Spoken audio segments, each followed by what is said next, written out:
Olá, estamos dando início a mais um programa Debates Le Monde Diplomatique Brasil, uma iniciativa do jornal Le Monde Diplomatique Brasil, em parceria com a TV PUC, com o canal universitário e com a TVT, a TV dos Trabalhadores. Todos nós, hoje em dia, estamos olhando a televisão, os jornais, impressionados com o que está acontecendo na Ucrânia, a guerra que foi deflagrada pela Rússia contra a Ucrânia, invadindo a Ucrânia, está em processo. Que implicações isso tem para o mundo? Que implicações isso tem para nós?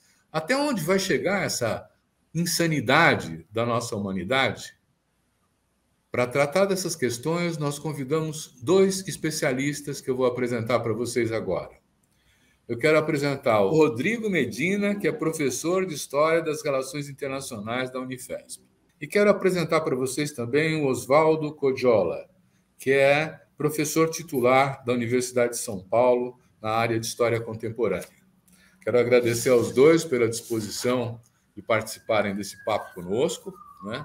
E começar com uma pergunta, né, ao Oswaldo. Oswaldo, na interpretação dos fatos da guerra de agora, quer dizer, tem gente que está acusando a Rússia de ser expansionista e querendo recuperar o domínio daqueles países que compunham anteriormente a União Soviética. Tem outros que falam que, na verdade, o que aconteceu foi um cerco da OTAN à Rússia, que está se defendendo contra uma vulnerabilidade militar que está se construindo a partir principalmente da iniciativa dos Estados Unidos pressionando a OTAN. Qual dessas versões você acha que é mais correta? Será que tem outra? Olha, eu diria que a segunda que você apresentou, que a intervenção da Rússia na Ucrânia tem um caráter defensivo diante da expansão da OTAN, é a que mais se aproxima da verdade, mas não nega a primeira, ou seja, de que há um projeto político de reconstituir não as fronteiras da União Soviética, até porque Putin e o regime atual da Rússia não considera a União Soviética, que existiu entre 1922 e 1991, como algo a ser reivindicado dentro da história da Rússia. Na verdade, o que Putin provavelmente tenha como projeto político seja a reconstituição das fronteiras da velha Rússia, da Rússia dos czares, certo? Ou seja, fronteiras que incluíam, logicamente, a Ucrânia, certo? E toda uma série de países que atualmente são repúblicas independentes. Mas eu diria que essas duas interpretações se esgotam no marco local e no curto prazo. E para entender profundamente este conflito, nós não podemos ficar apenas no marco local e apenas no curto prazo.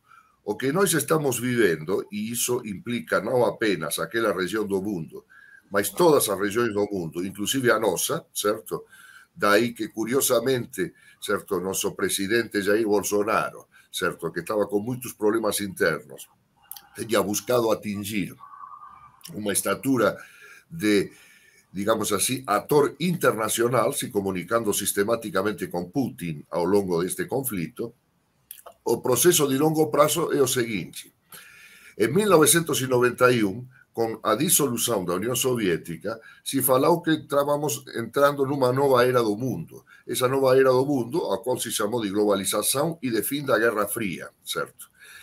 E se prometeu uma era de paz, de expansão ilimitada do capitalismo, e o que se viu rapidamente é que essa expansão ilimitada do capitalismo, que tinha como uma de suas componentes fundamentais a expansão da União Europeia em direção do leste. Lembremos que a União Europeia foi um projeto que surgiu na década de 50 com apenas 6 estados e atualmente abrange 27 estados, inclusive alguns que pertenciam ao antigo bloco soviético.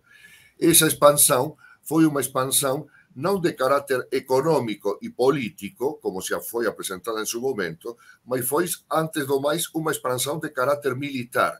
O ingresso de todos os novos estados da União Europeia foi precedido pelo ingresso desses mesmos estados na OTAN, certo? E desde 1991 a OTAN se expandiu aproximadamente 1.300 quilômetros, o que num continente como a Europa, que é relativamente pequeno, se comparado com a Ásia, com a América, etc., é uma enormidade.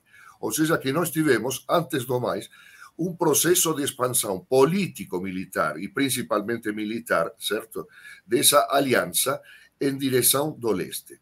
Por outro lado, essa aliança, ao longo desses 30 anos que nos separam da dissolução da União Soviética, mostrou rachaduras imensas, certo? Não somente no cenário europeu, certo? O que se manifestou inicialmente na Guerra dos Balcãs, na Guerra na Iugoslávia, em 1994, mas principalmente nas intervenções militares da OTAN, de coalições mortadas às pressas e, finalmente, intervenções unilaterais dos Estados Unidos em diferentes cenários do globo. A maioria dessas intervenções terminou em verdadeiras catástrofes. A última foi a retirada norte-americana do Afeganistão, país que ocupava desde fazia 14 anos. Beleza. O que estamos vivendo na Ucrânia é um episódio dessa expansão e, simultaneamente, da crise dessa expansão, que é a crise da chamada globalização. Então, isto, veja você a situação na qual nos encontramos. No início dessa expansão, a Rússia era vista como um aliado instável, mas estratégico dessa expansão, certo? Principalmente para ser jogada como carta, eventualmente, de pressão sobre a China, certo? E, atualmente, sucede exatamente o contrário. A Rússia aparece como principal inimigo dessa expansão pela atitude que tomou de invadir na Ucrânia.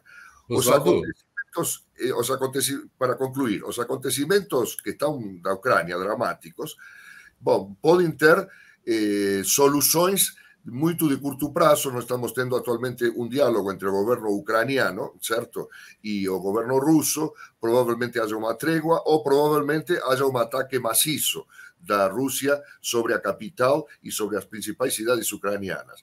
Mas esses são acontecimentos de curto prazo que se dão nesse marco maior do qual nenhuma região do mundo vai permanecer alheia, inclusive a América Latina. Se há uma generalização do conflito com a intervenção da OTAN, é impossível pensar que, por exemplo, que Cuba e Venezuela vão ser poupadas dessa ofensiva mundial, desse conflito mundial. Muito bom. Oswaldo, muito obrigado pela primeira fala. Rodrigo, então, dando uma continuidade a essa reflexão, essa pressão da OTAN vai continuar? Os Estados Unidos têm gás para continuar empurrando a Europa para esse conflito? Bom, eu vou emendar essa pergunta na primeira, tentando contribuir aqui com as reflexões feitas pelo grande amigo Oswaldo Codiola, que me antecedeu. É preciso recordar que a guerra se desenvolve em várias frentes, né? A guerra é também uma guerra de narrativas. A cooptação de corações e mentes para a criação de consensos para travar a guerra é um imperativo da própria beligerância. E nós podemos identificar, sobretudo a partir de uma hegemonia midiática, as grandes agências de notícias, pseudoanálises eivadas de simplismos, não é, que têm circulado, sobretudo em redes sociais, se produz uma visão de que o conflito em curso se trata de uma luta da democracia contra a autocracia, não é?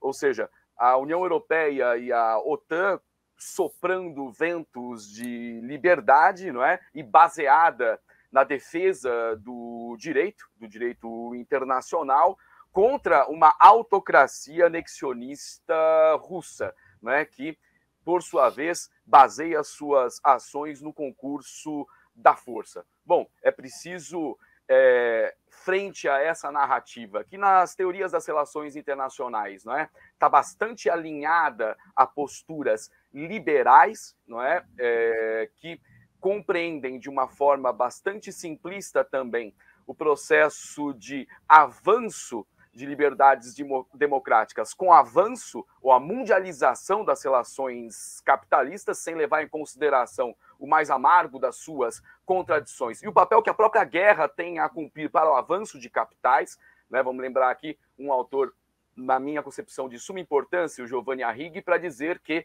desde o advento do capitalismo histórico, a corrida interempresarial se converte e é realizada como corrida interestatal, como competição interestatal. E essa competição é militarizada, não é? Motivo pelo qual essa é uma das chaves explicativas para a guerra. Frente a essa posição, digamos, liberal, eu recordo aqui a fala de um político norte-americano, William Cabell Bruce, que eu costumo utilizar para explicar o período entre guerras nas aulas de História das Relações Internacionais. Dizia ele: podemos cobrir peles inteiras de pergaminhos com cláusulas de limitações, mas somente o poder pode impor limites ao poder. Ou seja, a política de poder, numa chave teórica mais realista, não é? Vem se mostrando de um valor explicativo, digamos, superior a essa perspectiva liberal. É importante lembrar nesses termos que a hegemonia norte-americana assentada já no imediato pós-Segunda Guerra Mundial operou a correlação entre crescimento econômico e altíssimos investimentos militares. Durante a Segunda Guerra se processou a conversão do mote industrial norte-americano, não é, com um intenso protagonismo da indústria militar de segurança, não é, o complexo industrial bélico armamentista, o que esteve intimamente relacionado à condução que os Estados Unidos deu à OTAN, não é, o que envolve aí os destinos no pós-Guerra Fria das ex-repúblicas soviéticas. O Codiola lembrava do avanço da OTAN num cerco a Rússia pelo Ocidente, que já culmina na anexação, entre aspas, de 13 países, não é? E agora, com o avanço sobre a Ucrânia, nós temos anunciado um cerco pela direção sul. Portanto, se é para falar de expansionismo, o que tratemos da OTAN, não é, que desde o Atlântico Norte, não é, avança em direção à Ásia Central. Nós podemos dizer de um colar de pérolas que cerca a China e que agora militariza todos os estados, né, que acabam cercando também a Rússia, fazendo embotar bastante do discurso neoliberal, né, de apologia à globalização, né, porque o que está em tela, sobretudo aqui, é a guerra comercial travada, de um lado, por Estados Unidos à frente da OTAN, tendo em torno de si seus satélites subordinados, não é? E um consórcio entre Rússia e China que acaba advogando por um outro modelo de relações capitalistas, não é? Então a gente tem uma hegemonia em crise, né? Pelo menos desde os anos 1970, a hegemonia norte-americana, e que advoga por um modelo de sistema internacional multipolar, e de outro lado a defesa de um modelo multipolar. Vamos lembrar aqui que a China, com os últimos acordos com as Maldivas e o Sri Lanka, recompôs a dimensão marítima da Rota da Seda, não é? E que muitos desses embargos comerciais, essas sanções econômicas que embotam o discurso da globalização, fazendo mais coerente o conceito de guerra comercial, tem o objetivo de expandir mercados. Não por acaso, o tão necessário gás russo ao inverno europeu tem agora como alternativa o xisto norte-americano, não é? Isso, então, deixa nisso. Deixa eu entrar na conversa. Só para concluir, os Estados Unidos malogrou não é só no Afeganistão, não. No Iraque também, na Líbia, acumula uma dívida pública que já compromete 125% do seu produto interno bruto e ainda tem que ser retirado do Afeganistão, não é? O seu orçamento militar aumentou, não é? Enquanto a Rússia, a partir de um capitalismo de Estado, tem sido cercada nesses termos e com motivação fortissimamente comercial, né, pelos Estados Unidos à frente da OTAN.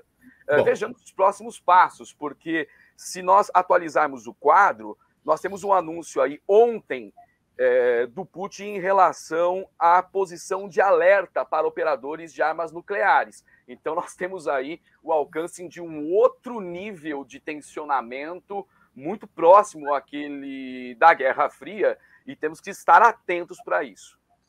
Muito bom. Então, olha, eu estou entendendo que, de parte a parte, quer dizer, cada um tendo sua lógica, sua narrativa, está se estabelecendo também, né, uma disputa dessas narrativas em relação ao que está acontecendo na Ucrânia.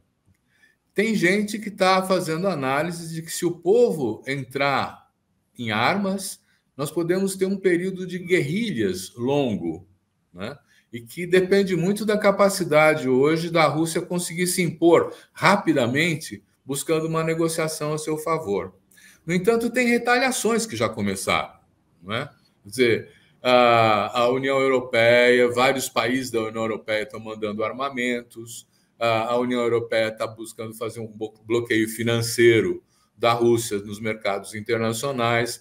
Eu queria perguntar ao Oswaldo, a Rússia tem 40%, ela repassa 40% da energia que vai para a Alemanha, por exemplo, né, para aquecer os lares alemães no inverno. Quer dizer, e existe essa iniciativa de retaliação da parte dos membros da OTAN. A Rússia vai retaliar também? O que vai acontecer? Eles têm poder efetivo com essas medidas? Olha, eles têm poder efetivo, de fato. Se ficar suspenso o projeto do oleoduto, do gasoduto, certo, que alimenta, por exemplo, principalmente a Alemanha, do gás russo, isso vai provocar consequências, elevação dos, digamos assim, dos preços da energia en Alemania, en primeiro lugar, que é o carro-chefe da Europa, e posteriormente en toda a Europa, e por iso a Rusia ten fortes armas económicas para se opor a un bloco europeo que en geral ten adoptado unha posición contraria á súa ação na Ucrania. Por outro lado, Occidente ten tamén fortes armas contra a Rusia. Metade das reservas internacionais rusas están depositadas en bancos do chamado G7, o grupo dos 7 países económicamente máis fortes. Ou seja que a arma do estrangulamento financeiro da Rusia, da asfixia financeira da Rusia, tamén é unha arma forte que as potencias occidentais poden usar contra a Rusia. Nese caso, no caso de que ese tipo de armas comecen a ser usadas de modo sistemático, obviamente que o que se coloca é se vamos ter, en primeiro lugar, unha guerra económica entre os países da OTAN e da Rusia que preceda unha guerra real entre os países da... Alô? Rodrigo, nós perdemos nesse momento a conexão com o Oswaldo.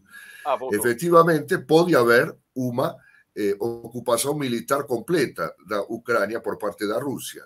Pode isto deflagrar uma situação de guerra de guerrilhas alimentada, eu diria, hipócritamente por repasses militares de escassa envergadura por parte dos países da União Europeia para resistentes ucranianos.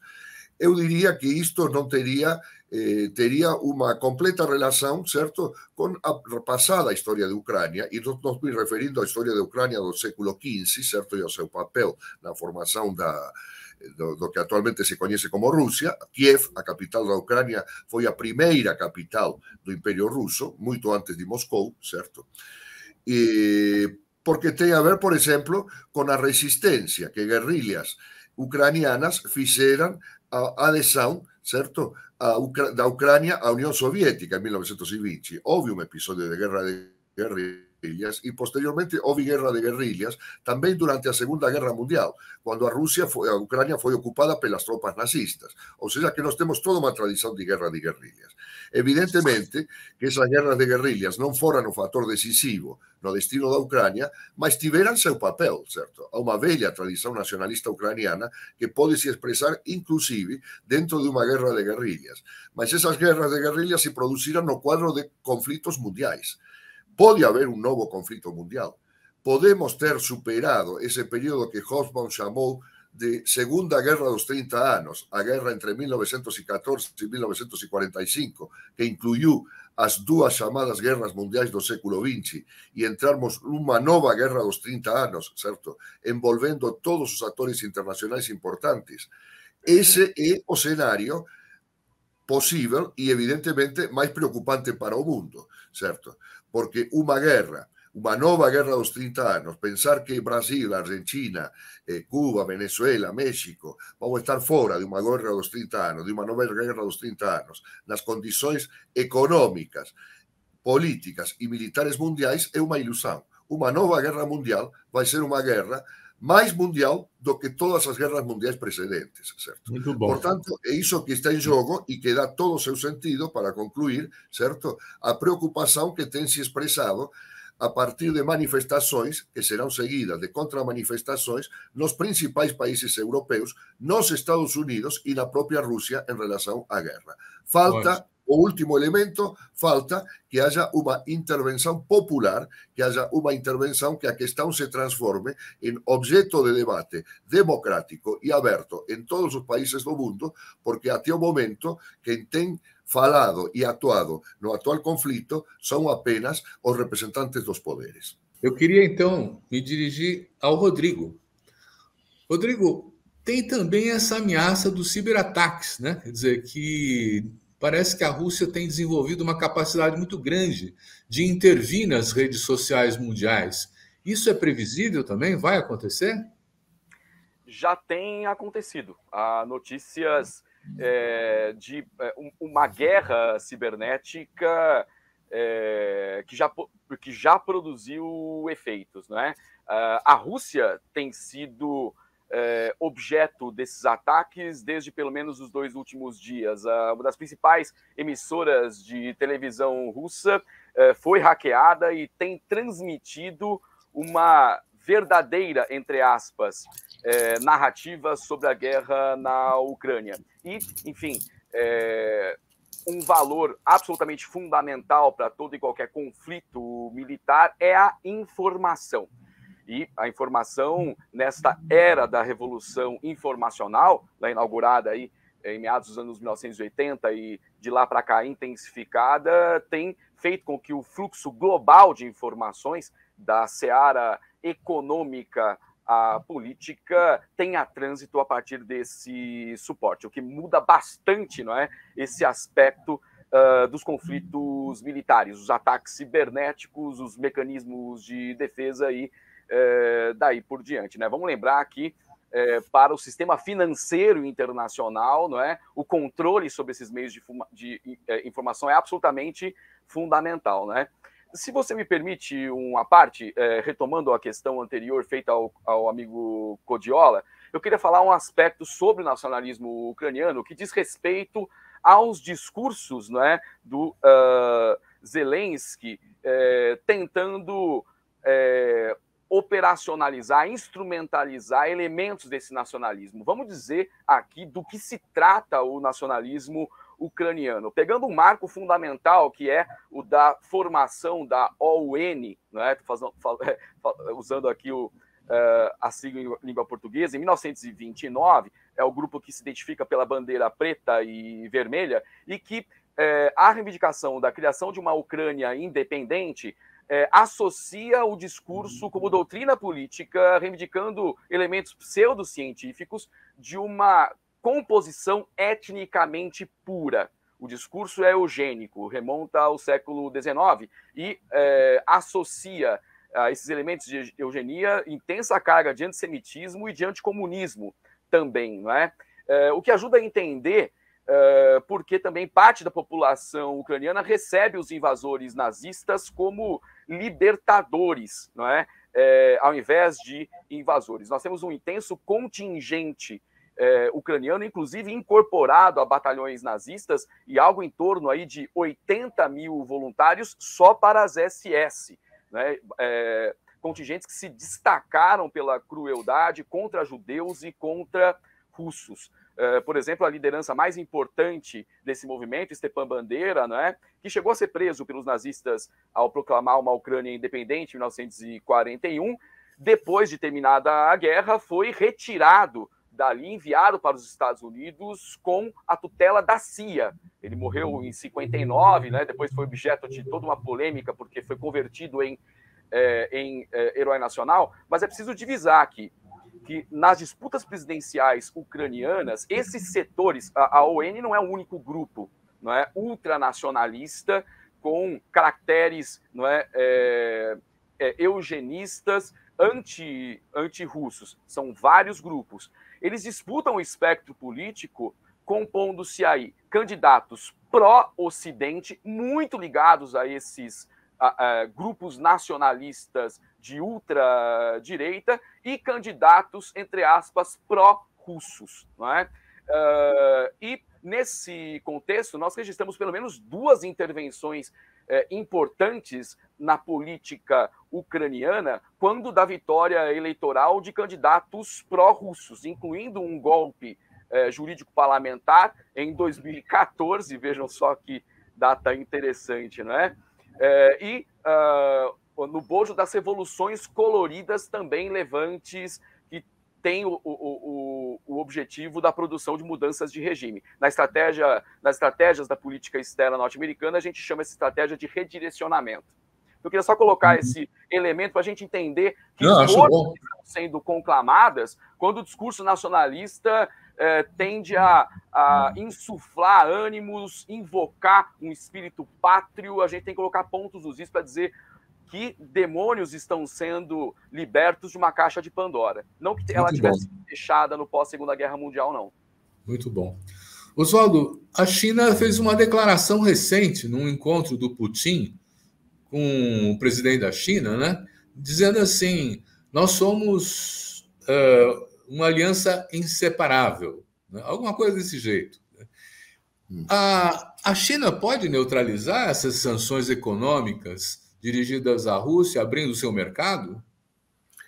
Bom, é a grande especulação que está sendo feita. Se todo este episódio da guerra na Ucrânia não nada mais é do que o prólogo da conformação de um bloco econômico e político entre China e Rússia capaz de disputar a hegemonia mundial a um bloco composto basicamente pelos Estados Unidos e pela União Europeia. O primeiro que tem que ser dito é que, diante das especulações e que isto significaria um novo conflito geopolítico mundial, certo? Que seria substituto do velho conflito geopolítico da Guerra Fria, certo? É que esses blocos ainda não estão constituídos e a sua constituição é extremadamente problemática.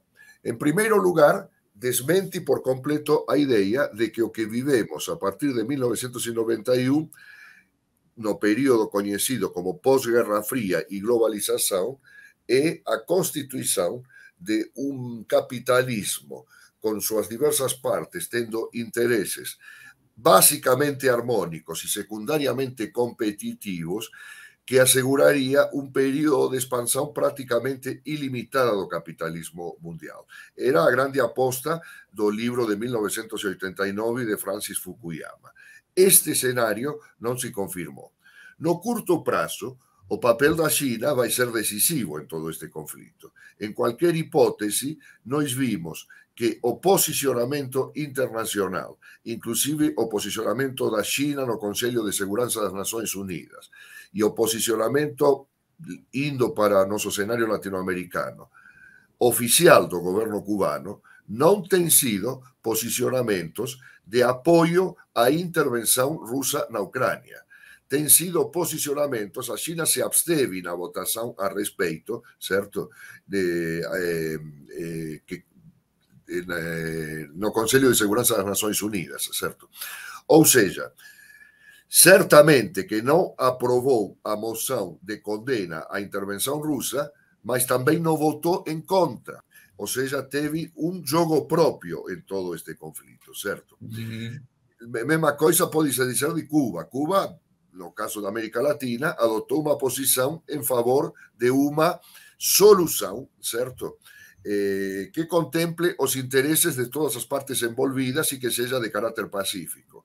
Eu iria mais longe, e já que estamos num programa que é interrompido por propaganda eleitoral brasileira, certo? E dizer que este tema vai entrar e vai ser um tema central na campanha eleitoral. Nessa campanha eleitoral que se via como uma espécie de passeio, certo, da esquerda, e em particular de Lula, que aparecia com 60% das intenções de voto, à cabeça de um bloco de esquerda não totalmente homogêneo, mas já mais ou menos consolidado, certo? E o que nós temos visto são posicionamentos diferenciados dentro da esquerda, certo? Por exemplo, eu vi os comunicados, certo, do Partido dos Trabalhadores, no caso do Brasil, se posicionando, certo, em favor da paz, e um comunicado do PSOL condenando diretamente, coisa que o Partido dos Trabalhadores não fez, a intervenção russa na Ucrânia. Ou seja, que a questão, na verdade, racha todos os blocos internacionais, aquele existente entre Estados Unidos e a União Europeia, e o próprio bloco da União Europeia, certo? Que aparentemente, eu vi o programa Canal Livre ontem, e o ex-embaixador norte-americano, Amaral, dizendo, contra toda evidência, que a União Soviética está se fortalecendo, a União Europeia está se fortalecendo. Quando, certo, o presidente Macron declarou que a OTAN é um indivíduo em coma e com morte cerebral decretada. E quando o principal líder da oposição de esquerda, Mélenchon, pede publicamente que França se retire já da OTAN, certo? Dizer que isso é um bloco cada vez mais homogêneo, me parece que está completamente errado. E os blocos políticos no Brasil, também internos no Brasil, também vão ser afetados por todo este processo. Ou seja, que o tom dominante do que vai acontecer daqui em diante na política internacional e inclusive na política interna de cada país é a questão da crise e do racha dos blocos existentes. Ótimo. Todos vão se realinhar em função deste conflito e isto vai ser um tema dominante não só das relações internacionais, mas também do debate político interno, onde o único elemento que falta, o que falta porque é um discurso político atualmente secundário, é ver isto não apenas como uma crise das relações internacionais, mas como uma crise do sistema capitalista como um todo, e a busca de alternativas ao sistema capitalista que não aparece nos discursos políticos dominantes, que, no entanto, tentam apresentar blocos homogéneos como resultante deste conflito, quando o que aparece, na verdade, certo, é o estabelecimento de um debate político de natureza internacional e também nacional, no qual vão ser definidas as pautas políticas de futuro em todos os blocos e em todos os países considerados individualmente. Ótimo. Vamos aproveitar essa sua abertura excelente e perguntar para o Rodrigo. Rodrigo, os Estados Unidos está perdendo a sua ascendência sobre os países europeus?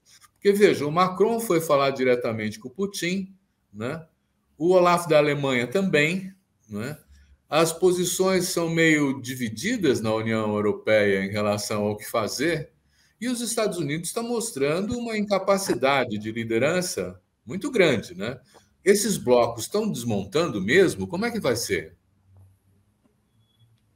Deixa eu me resolver com o meu microfone aqui, que ele resolveu cair bem nessa hora aqui. Bom, como eu havia dito, há elementos que nos permitem verificar que a hegemonia mundial assentada no pós-Segunda Guerra Mundial está em franco declínio, pelo menos desde a crise internacional do capitalismo iniciada nos anos 1970, asseverada não por acaso em 2008 com a crise dos subprimes, né, alocada no centro do poder hegemônico mundial e acelerada pela crise sanitária global, né? É importante frisar que de 1970 até o tempo presente, entre as crises intersticiais que têm curso e afetam decisivamente o centro do poder hegemônico mundial, o poderio norte-americano, nós não temos a recuperação das anteriores taxas médias de lucro, o que intensifica para a sua recomposição o assalto das classes proprietárias à captura de fundos públicos, comprometendo gastos sociais e produzindo ingerências cada vez maiores, não é, sobre os processos decisórios e os atores políticos com protagonismo central. Se a gente pensar no modelo econômico, né, na infraestrutura econômica do poder hegemônico e o papel que tem nela a indústria bélico-armamentista, a gente consegue produzir a correlação da intensificação de um estado de beligerância daí por diante, né, de 1970 em diante, numa espécie de guerra perene, né, que tem não só explicação geopolítica, é simplismo reduzir as suas razões de um intervencionismo militar norte-americano tão recrudescido daí por diante a essa dimensão. Há uma coerência, sobretudo econômica, que explica essa pressão desde a infraestrutura econômica sobre a superestrutura política. No entanto, é como eu disse, não é?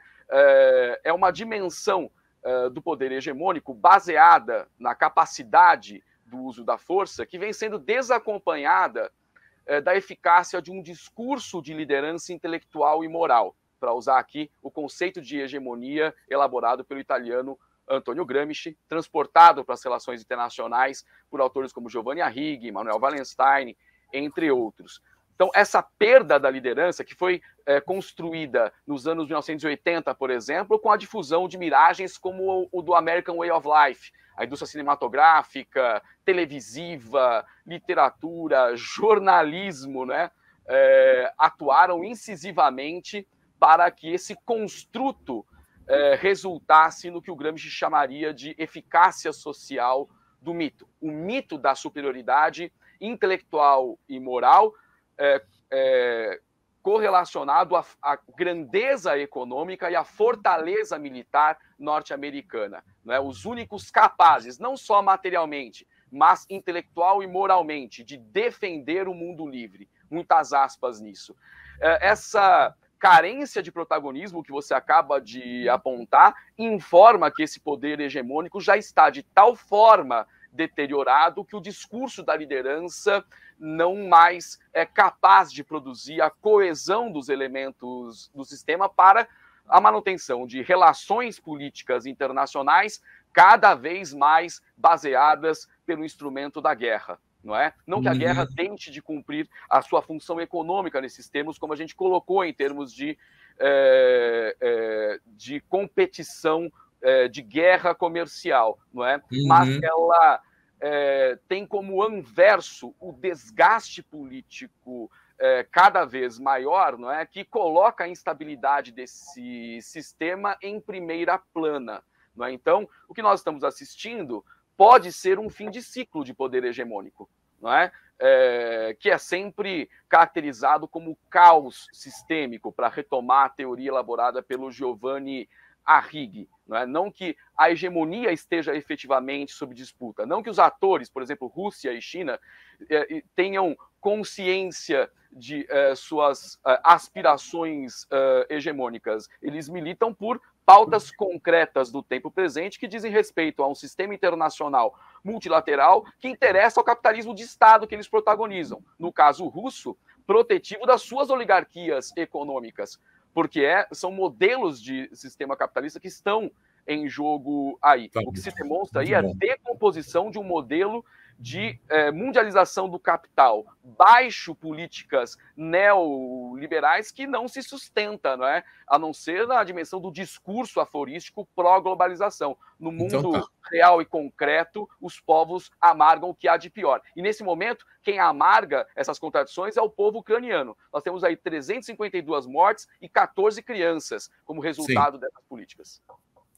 Olha, o Oswaldo levantou uma questão que me deixou muito interessado. Você colocou a associação da solução dessa crise ao fim do capitalismo, né?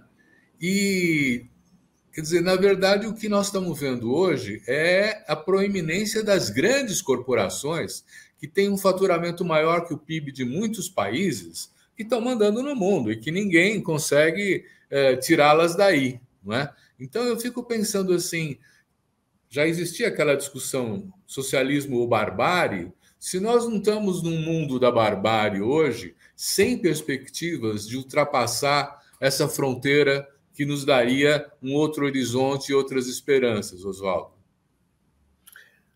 Bom, em primeiro lugar, se fala de fim do capitalismo, falar de fim do capitalismo implica falar simultaneamente numa ação internacional dos trabalhadores para dar fim ao capitalismo. Sem isso, essa perspectiva é absolutamente impensável.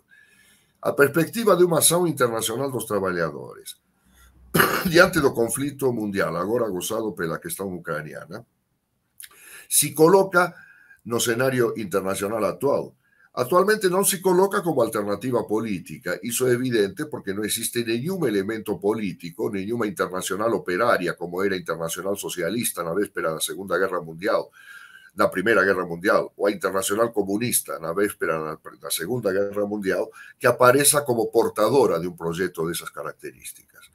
A questão é si vamos ter esa alternativa política, porque pensar numa superação do capitalismo ser um instrumento político que o materialize é pensar no vazio, é pensar que o capitalismo vai cair sozinho e que um bom dia as pessoas vão sair alegremente das suas casas e se põem de acordo em comitês barriais em como organizar um mundo novo. É necessário uma alternativa política internacional. E como já devemos estar entrando na fase final, eu quero associar esta reflexão política, ou seja, que a questão da internacional dos trabalhadores deve estar colocada como questão política central pelo período aberto não por este conflito de Ucrânia, mas por todos os conflitos que o precederam, agora aguçados pelo conflito ucraniano, essa questão tem que estar colocada como questão política na pauta e na pauta, em primeiro lugar, da esquerda. A esquerda não se pode limitar a fazer declarações em favor da paz ou, pior ainda, condenatórias da intervenção russa na Ucrânia, como é que está fazendo, por exemplo, uma parcela significativa da esquerda brasileira, certo? Que inclusive se identifica como estando à esquerda do próprio PT. E a última reflexão que eu quero fazer nesta questão é a seguinte: a história, e não apenas a geopolítica, é um processo em aberto. Os grandes conflitos mundiais nunca concluem como são pensados inicialmente. Pensemos na Primeira Guerra Mundial. Se tratava de uma disputa entre dois blocos de poder, a Tríplice Aliança e a Tríplice Entente, a respeito do domínio, em primeiro lugar, do hinterland europeu, do Império Otomano, que se estendeu a uma escala mundial. E como concluiu? Pela hegemonia de um desses dois blocos? Não, concluiu com um resultado absolutamente inesperado, que na guerra, certo, teve lugar uma revolução, a Revolução de Outubro, e surgiu um novo ator internacional, que foi constituído em 1922, que foi a União Soviética. Do mesmo modo, a Segunda Guerra Mundial se iniciou como uma disputa entre dois blocos, o bloco do eixo e o bloco que se constituiu aos trancos e barrancos, certo, das potências democráticas que finalmente se aliou à própria União Soviética. Mas como concluiu a guerra? Pela hegemonia de um desses dois blocos, pela vitória do bloco anglo-americano. Esse foi um elemento. O outro elemento foi a constituição de um bloco socialista que ia da China até o Danúbio e o Reno, passando pela União Soviética e por todos os países da Europa do Leste. Ou seja, por uma transformação histórica que era absolutamente impensada e aparentemente impensável no início do conflito.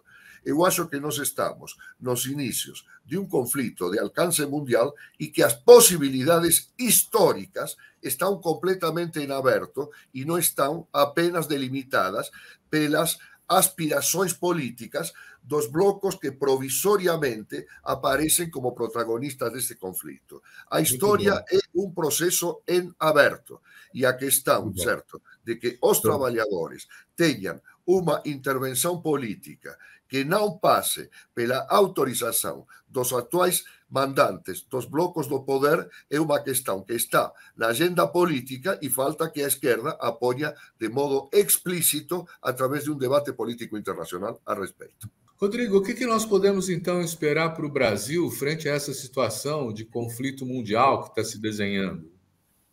Bom, em primeiro lugar, é preciso localizar o protagonismo brasileiro na política internacional, né, para entender o que seriam as linhas mestras da política exterior do governo brasileiro sob o atual governo, se é que essas linhas mestras existem.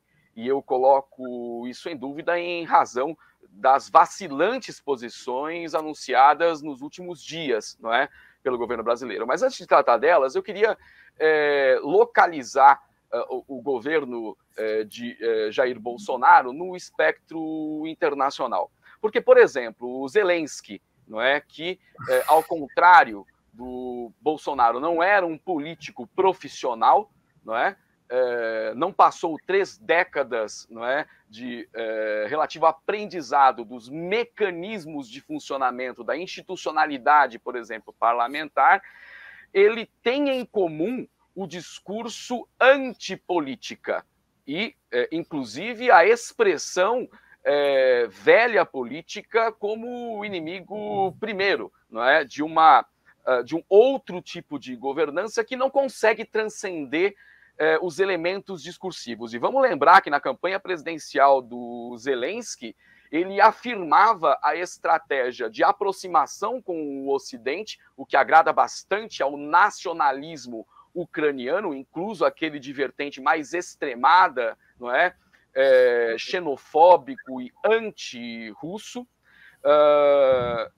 contra os setores da política ucraniana pró-Rússia e contra o próprio povo russo nos limites ucranianos. Bom, vejamos o resultado desse discurso vertido em práticas políticas quando a dita aproximação com o Ocidente, bastante alvissareira para os Estados Unidos e a OTAN, segundo seus propósitos, acaba culminando no enfrentamento militar que já tem um cômputo aí de 422 mil deslocados, dados da manhã de hoje. Portanto, há pontos de contato entre uma extrema-direita e liberal, né, com um discurso muito parecido, permitindo-nos associar, guardadas as devidas proporções, não é? Governos como o brasileiro, né, forças como a Liga do Norte na Itália, a Frente Nacional Francesa e o governo ucraniano, eu repito, guardadas as devidas proporções, e uma oscilante condução de política externa que gravitou entre a manifestação pública de solidariedade do governo Bolsonaro à Rússia, no contexto mais agravado da crise com a Ucrânia, não é? Quando boa parte do Itamaraty recomendava que o presidente não fosse cumprir aquela agenda, e muito ingenuamente levado pelas promessas bastante fictícias de um apoio à pauta brasileira para ingresso ao OCDE, que na atual conjuntura, não é, fica inviabilizada pelas próprias políticas ambientais do governo brasileiro, em especial do senhor Ricardo Salles, não é, implicado criminalmente, não é, com denúncias de favorecimento a madeireiras e tudo mais, que acaba inviabilizando ainda mais essa pauta. Então, dormindo numa espécie de canto de sereia, insistiu-se nessa malfadada viagem nesses termos, e ao retornar, apesar de, por meio de um telefonema, né, o governo brasileiro ter sido chamado ao alinhamento à estratégia norte-americana, também muito simbólica, né, de tentar aprovar, não é, uma moção que sabidamente teria o veto, não é, da Rússia, depois desautoriza o vice-presidente da República, o general Mourão, não é, de se pronunciar sobre o conflito, não é, dizendo, após uma declaração dele na manhã do mesmo dia, não é, de que o governo brasileiro era contra intervenções militares daquela natureza e advogava por uma solução diplomática do conflito. Bom, como eu comecei as minhas reflexões invocando aqui uma sentença que chamava a atenção para a importância do conceito de políticas de poder, eu vou voltar a esse conceito para dizer que a realidade se impõe e os imperativos concretos da realidade, por mais que o governo brasileiro, não é, padeça a partir do seu executivo, de capacidade, mesmo cognitiva, de compreensão do complexo jogo da política internacional, há quadros capacitados no Itamaraty, não é, capazes de chamar a atenção nos processos decisórios que demarcam essas linhas da política externa brasileira, os imperativos da realidade, não é? E aí, evidentemente, o Brasil se distancia daquela declaração malfadada de solidariedade à Rússia. Tá ótimo. Olha, nós estamos chegando de fato ao final do nosso programa, o tempo correu, o papo estava muito bom. Eu queria terminar perguntando ao Oswaldo o que ele acha dessa negociação entre a Ucrânia e a Rússia que está começando a acontecer hoje. É possível esperar, não sei se eu chamaria uma capitulação da Ucrânia ou uma aceitação de que ela não entre na OTAN, ou nós vamos ver essa guerra se aprofundar? Olha, o conflito e a crise vão se aprofundar. A única coisa que essa reunião pode levar é a uma trégua, certo, que faça com que a Rússia não ataque diretamente a capital ucraniana e outras cidades importantes, certo?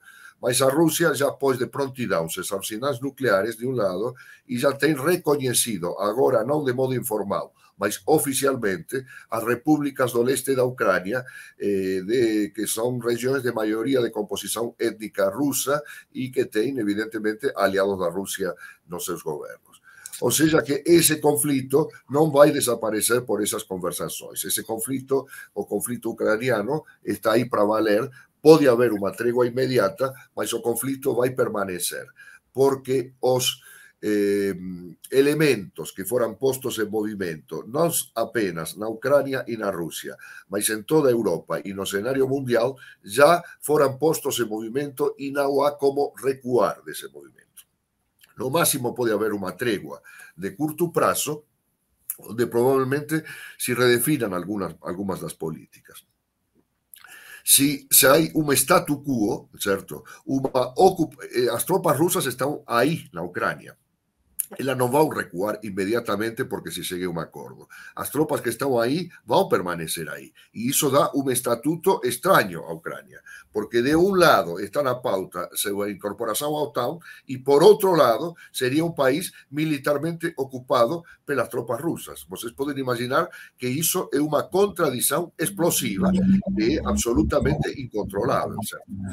Mas o que vai acontecer muito provavelmente, Foreign Policy, que é provavelmente a publicação mais influente em política externa dos Estados Unidos, tem como artigo central na sua última edição se pode haver uma guerra entre a OTAN e a Rússia. E cuidado, que não consideram esta guerra entre a OTAN e a Rússia como a guerra final.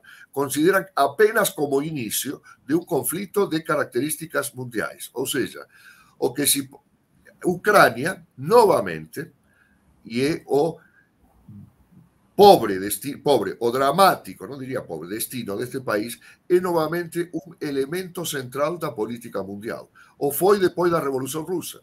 Depois da Revolução Russa, os bolcheviques, e um elemento central na definição da União Soviética foi o Estatuto da Ucrânia. Certo? Então, um país no qual poucas vezes se pensa, certo, se transforma, o que demonstra que estamos num mundo unificado, que não apenas os grandes, porque os problemas centrais do mundo se decidem onde? Se decidem por conflitos, por países que aparentemente são secundários. A Primeira Guerra Mundial explodiu a partir de um conflito sobre a Sérvia, que nem sequer era um país independente, certo? Na Segunda Guerra Mundial nós tivemos um conflito a respeito da Polônia. Será que a Ucrânia, que era um país, certo, cuja importância é equivalente ao que foi o da Sérvia e da Polônia na Primeira e na Segunda Guerra Mundiais, será o deflagrador de um novo conflito mundial? É um dos cenários prováveis e é evidentemente o cenário que perpassa as conversações de paz entre o governo de Zelensky e o governo de Putin neste momento. Eu penso que nós devemos estar atentos a esses desenvolvimentos. Obrigado. Muito bem. Olha, eu quero agradecer muito ao Rodrigo Medina e ao Oswaldo Codiola pela importante contribuição que deram para a gente entender melhor essa situação de hoje, preocupante. E agradecer a você também que nos assiste. Semana que vem tem mais. Obrigado.